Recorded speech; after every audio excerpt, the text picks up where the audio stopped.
I'm Madhu Sharma and this is Design Mind.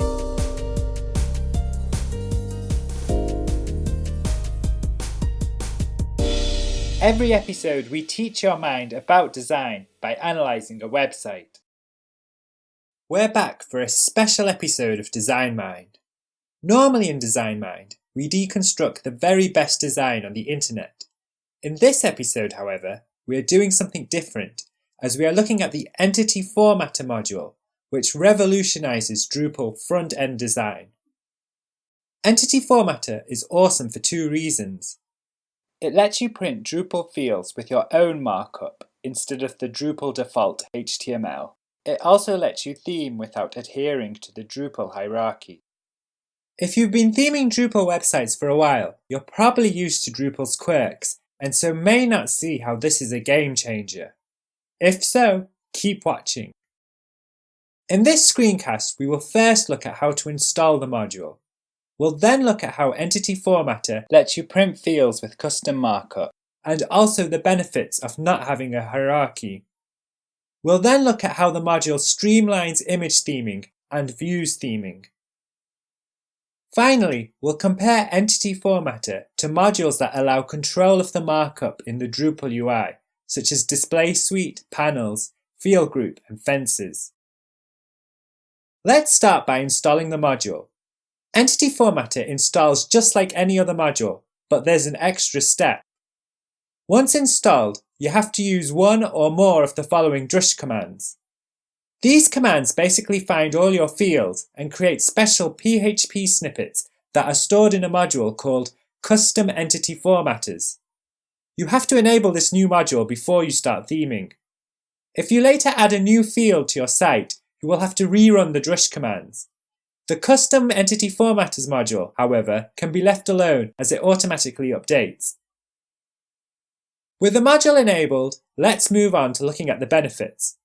Printing fields with custom markup. By default, Drupal loves wrapping fields in multiple divs that are littered with classes.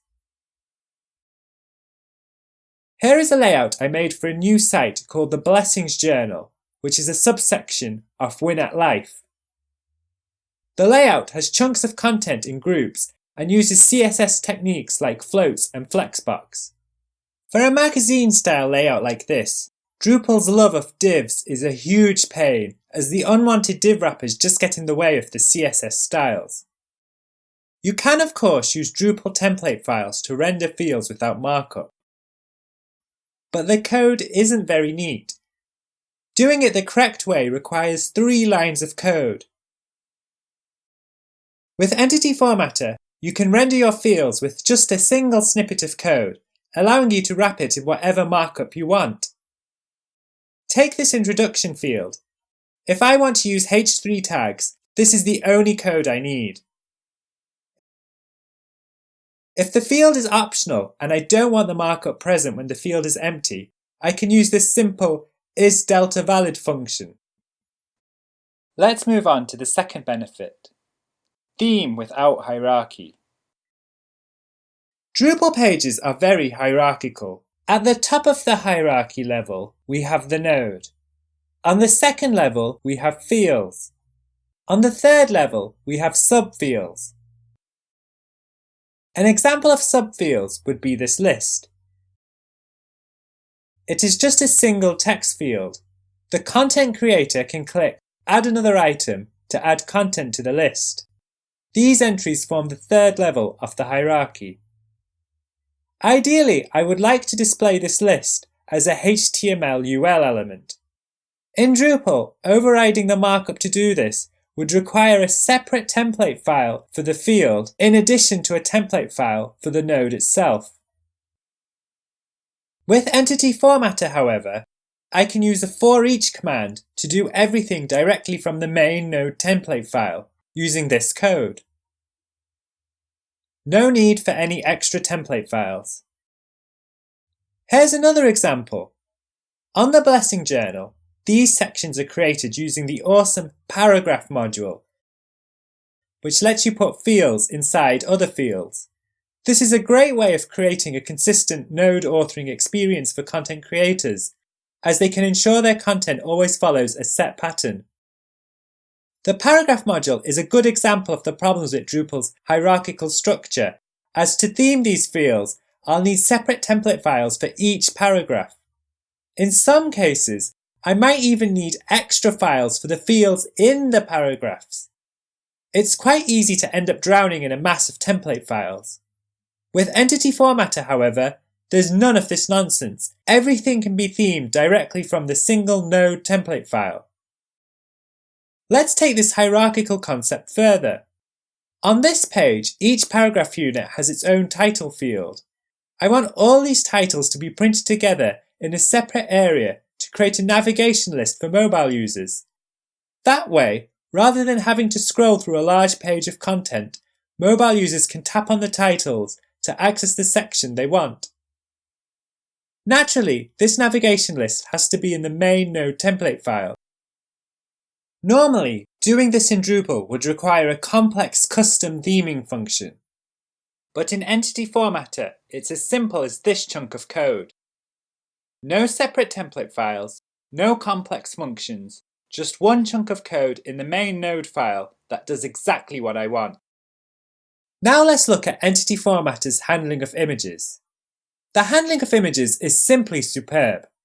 On the main Win at Life site, images on the actual node pages are in full screen.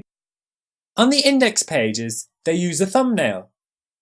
Normally, achieving this in Drupal would require me to dig around on the display mode screens, or use an untidy code string.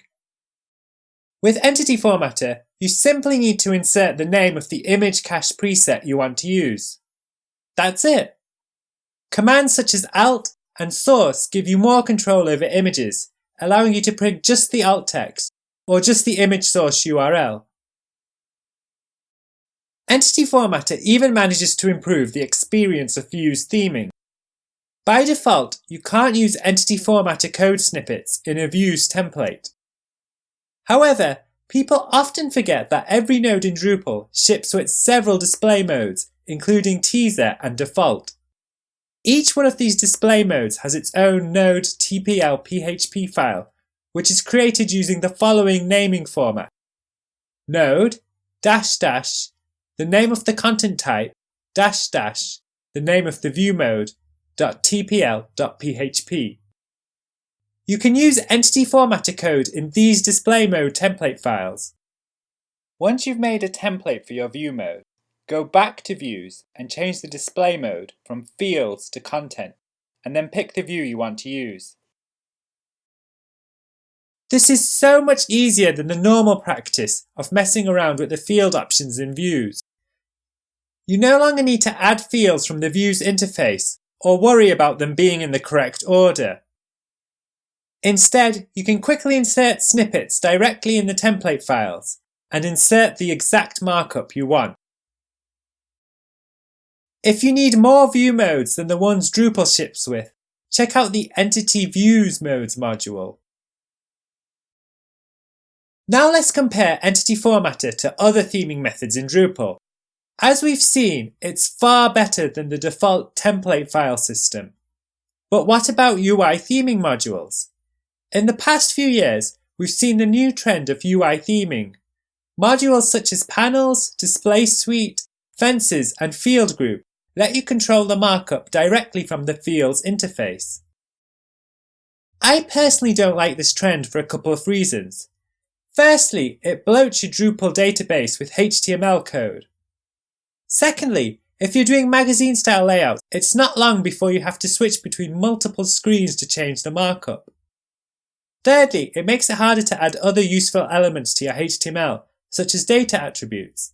To be fair, Display Suite, which is shown on screen here, does have good options for data attributes, but some of the other UI solutions make it a little bit more harder. In conclusion, as you can tell, I'm a big fan of Entity Formatter. It makes theming as easy as writing HTML. Ultimately, the best theming approach in Drupal will depend on your needs and the design you are making. I've personally found that Entity Formatter has completely streamlined how I theme Drupal websites. I think it's one of the best Drupal modules out there, So much so that I wish it was a part of core. That's it for this special episode of Design Mind. You can find the Entity Formatter module at drupal.org/project/entity_formatter. Also, don't forget to check out the Blessing Journal and Win at Life at www.winatlife.guide. And if you're wondering about the future of Design Mind, let me explain. After 60 episodes, it's currently on indefinite hiatus, but it will be back one day. In the meantime, why not check out our archive of all 60 episodes at www.designmind.info. Until we meet again, happy designing!